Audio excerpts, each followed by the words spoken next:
Até agora discorremos sobre o que é e quando ocorre o lucro imobiliário. Também foram abordados os valores da alíquota do imposto de renda, quando esse imposto deve ser pago referente ao lucro imobiliário e o que se integra ao custo de aquisição do bem imóvel. Seguindo, temos que ter muito bem claros quais são os fatores que caracterizam a isenção do pagamento desse imposto. Segundo o artigo 22 da Lei nº 9.250, fica isento do imposto de renda o ganho de capital auferido na alienação de bens e direitos de pequeno valor, cujo preço unitário de alienação no mês em que este se realizar seja igual ou inferior a R$ 20.000, no caso de alienação de ações negociadas no mercado de balcão, ou seja, bolsa de valores, ou ainda inferior a R$ 35.000 em todos os demais casos. De fato, à primeira vista, pode parecer um valor ínfimo se comparado aos valores de imóveis comercializados em grandes centros urbanos. Contudo, há de se considerar a viabilidade desta isenção em se tratando de loteamentos. Para essa isenção, não importa qual seja o patrimônio do indivíduo, nem a quantidade de imóveis que tem a propriedade. Neste caso, somente existe uma limitação. Considera-se esse teto de valor transacionado por mês. Isso significa que caso uma pessoa tenha, por exemplo, 2 lotes, cada qual com um valor de venda de até R$ 35.000, para ter direito à isenção, somente poderá vender um lote em cada mês. Caso haja venda de 2 lotes no mesmo mês, o ganho de capital auferido, neste exemplo, será de R$ 70.000 e o imposto de renda pelo lucro imobiliário será aplicado. Outra situação em que se viabiliza essa isenção é a que atualmente se intitulou o direito de laje. Segundo o artigo 1510-A do Código Civil, conforme redação dada pela Lei nº 13.465 de 2017, o proprietário de uma construção base poderá ceder a superfície superior ou inferior da sua construção, a fim de que o titular da laje mantenha unidade distinta daquela originalmente construída sobre o solo.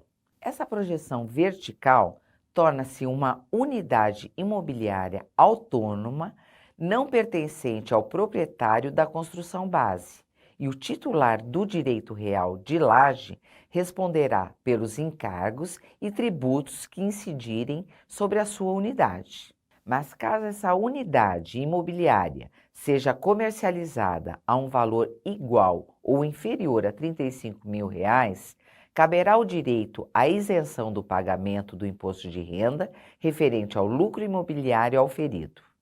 Atenção! O limite de R$ 35.000 se refere ao valor do imóvel e não ao valor auferido de lucro.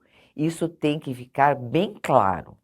Outro fator de isenção do pagamento do lucro imobiliário está estabelecido pelo artigo 23 da mesma Lei nº 9.250, o qual estabelece que fica isento do imposto de renda o ganho de capital auferido na alienação do único imóvel que o titular possua, cujo valor de alienação seja de até R$ 440.000, desde que não tenha sido realizada qualquer outra alienação nos últimos 5 anos.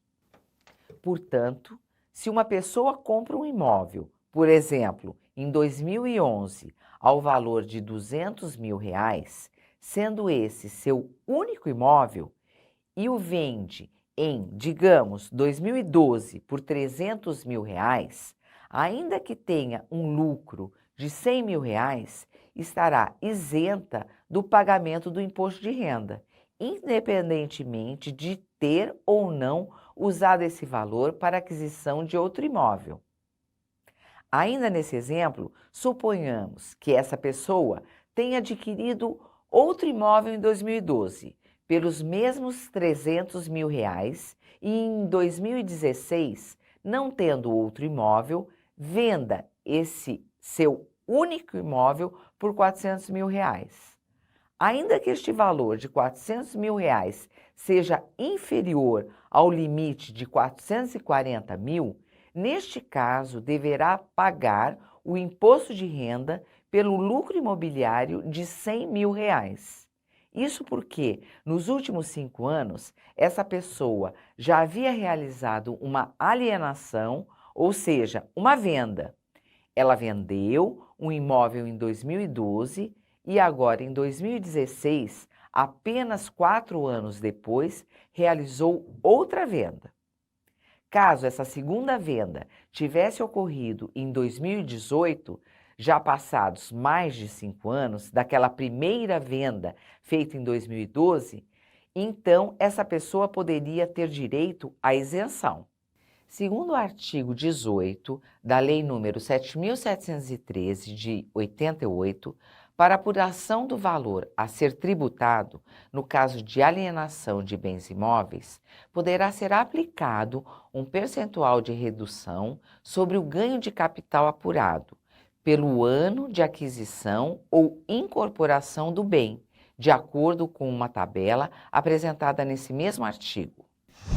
Considerando a tabela presente no artigo 18 da Lei nº 7.713, de 1988, o percentual de redução é determinado em função do ano de aquisição ou incorporação do imóvel, com início em 1988 e somando 5% de redução a cada ano anterior a esse, até o ano de 1969.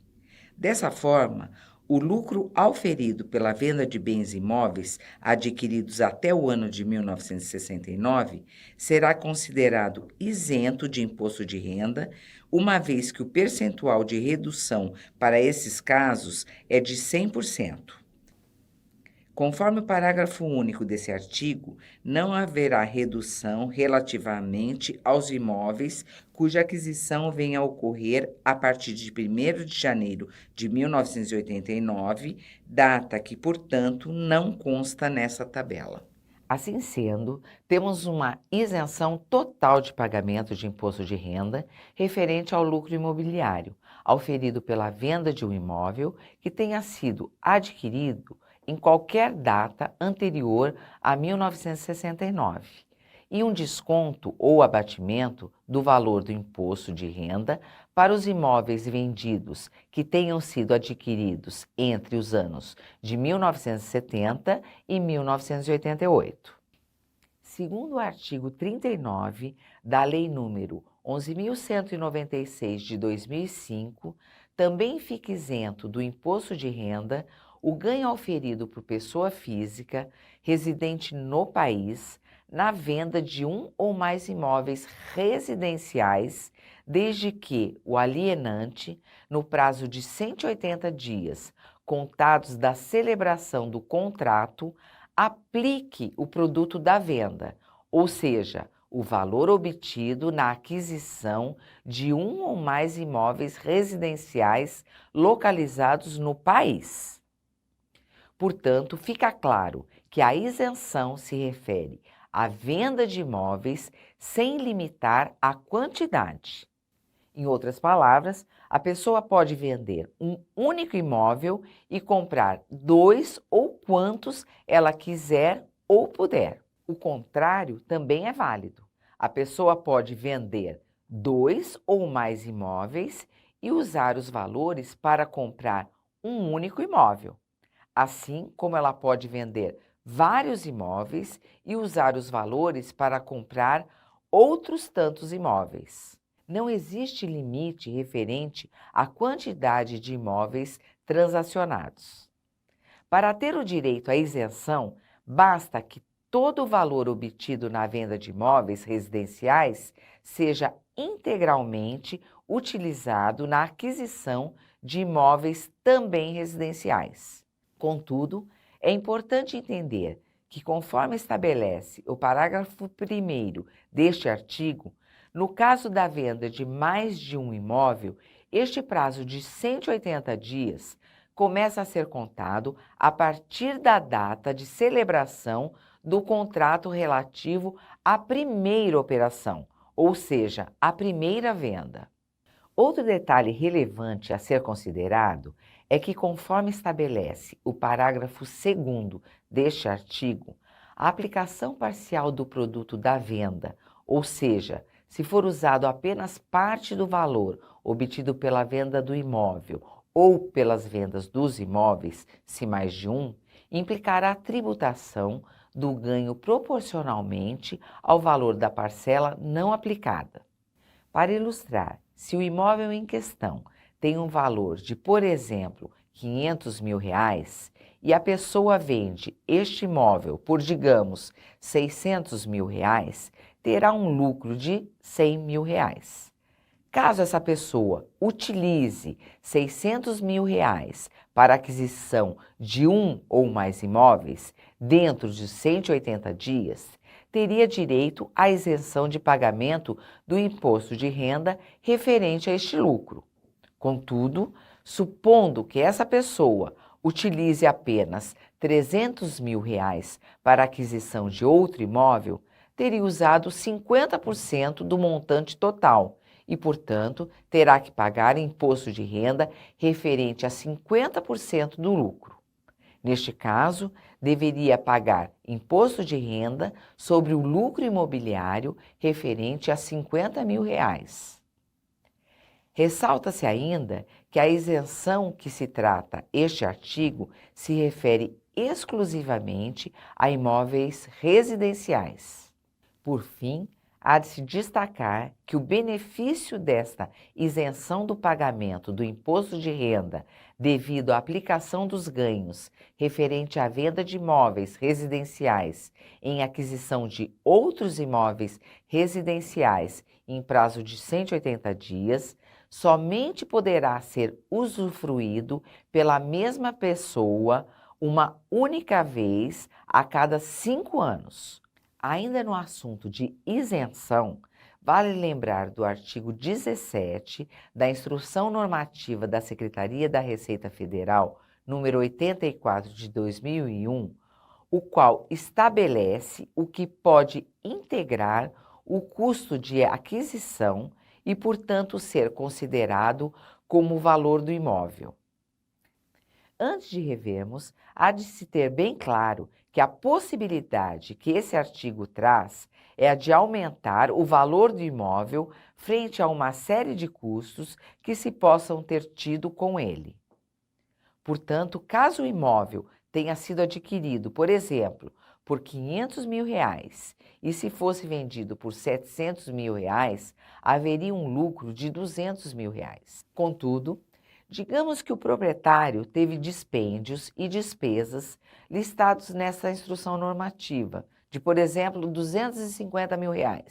Então, pode-se atualizar o valor deste imóvel. R$ 500 mil mais 250 mil são 750 mil reais e esse seria o novo valor do imóvel. Se nesse exemplo ele seja vendido por 700 mil reais, não haverá ocorrência de lucro imobiliário. Ressalta-se que essas despesas e dispêndios somente podem ser considerados quando comprovados com documentação hábil e idônea e discriminados na declaração de ajuste anual.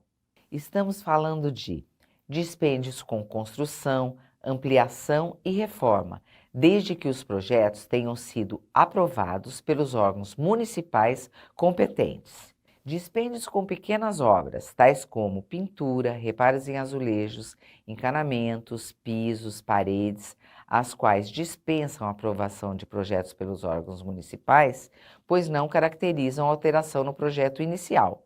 Dispêndios com demolição de prédio construído no terreno, desde que seja condição para se efetivar a alienação.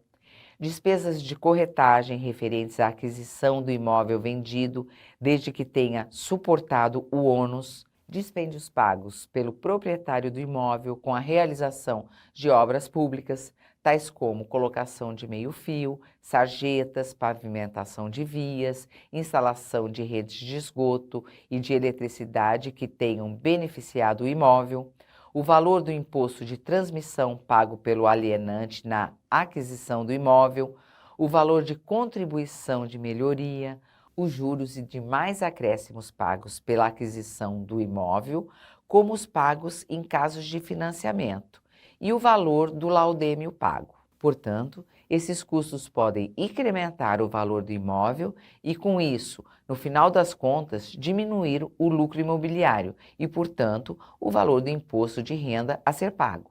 Mas, para ter esse benefício, o valor do imóvel deve ter sido atualizado na declaração do imposto de renda. Não adianta, no momento da obrigação de pagamento do imposto de renda, argumentar sobre uma suposta valorização do imóvel, caso isso não esteja declarado na declaração de ajuste anual.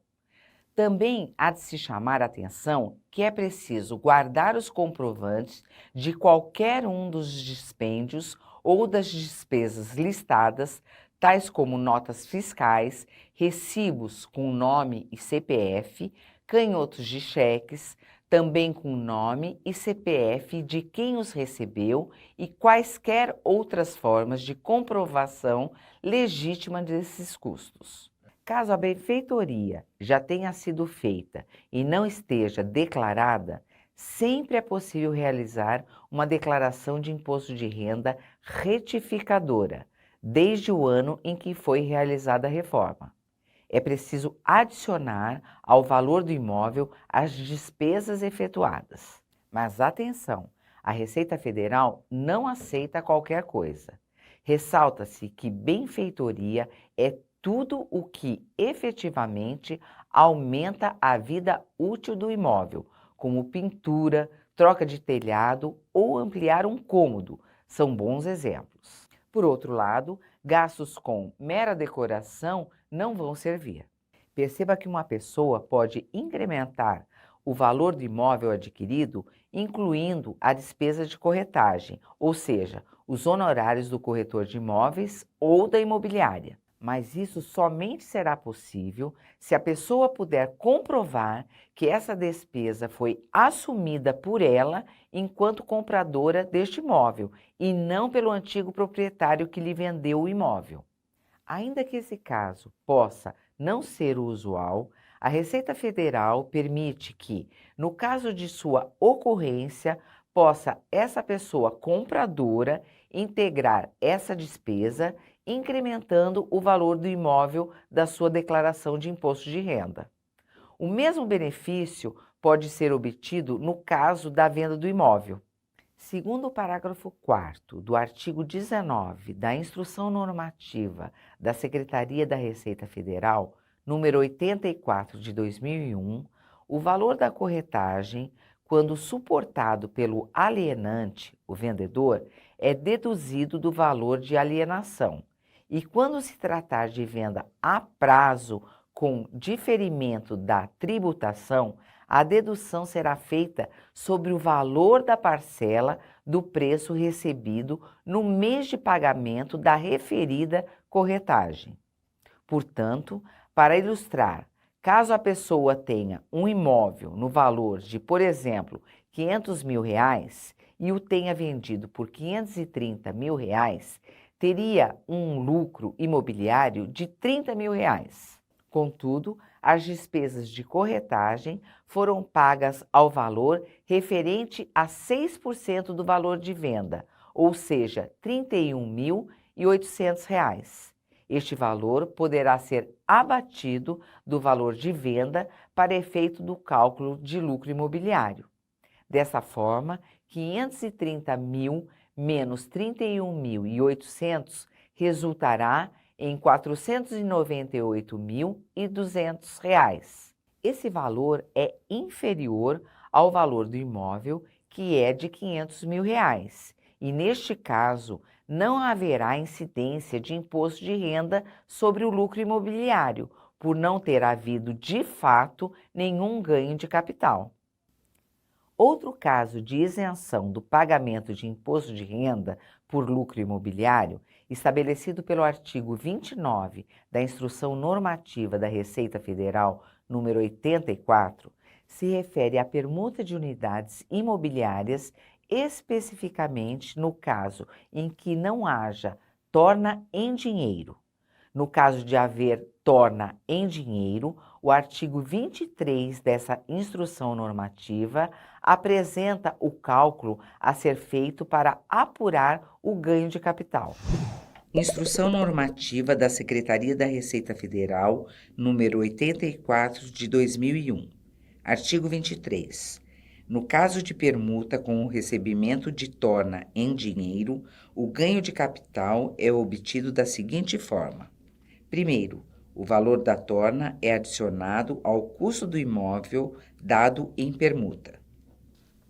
Segundo, é efetuada a divisão do valor da torna pelo valor apurado na forma do inciso 1 e o resultado obtido é multiplicado por 100. Terceiro, o ganho de capital é obtido aplicando-se o percentual encontrado, conforme inciso 2º, sobre o valor da torna.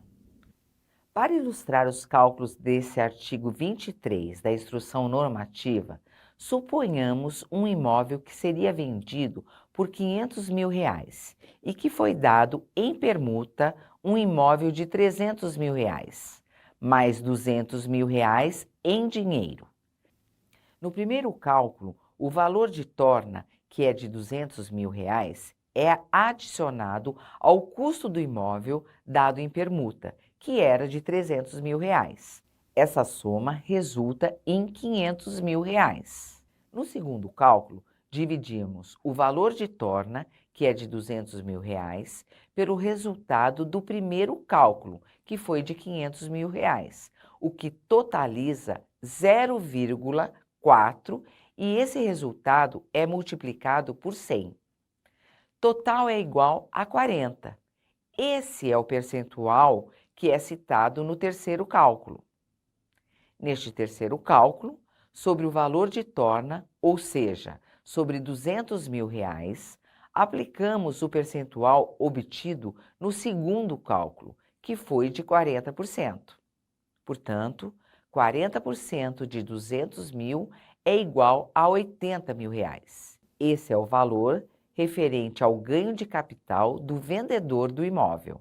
Depois de apreciarmos os vários casos de isenção ou abatimento dos valores de imposto de renda referente ao lucro imobiliário, vale a pena lembrar que o prazo para pagamento deste imposto é até o último dia útil do mês subsequente ao mês em que a venda do imóvel ocorreu. Não confundir com o prazo de isenção do imposto no caso de uso do valor da venda na aquisição de outro imóvel residencial, que é de 180 dias.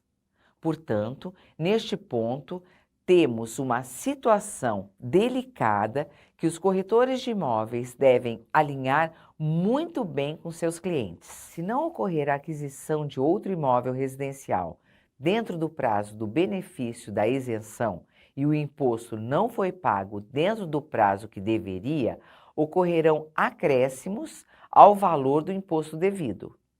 Lembrando, como já mencionado, segundo o artigo 32 da Instrução Normativa da Secretaria da Receita Federal, número 84 de 2001, o imposto pago após o vencimento é acrescido de juros e multa.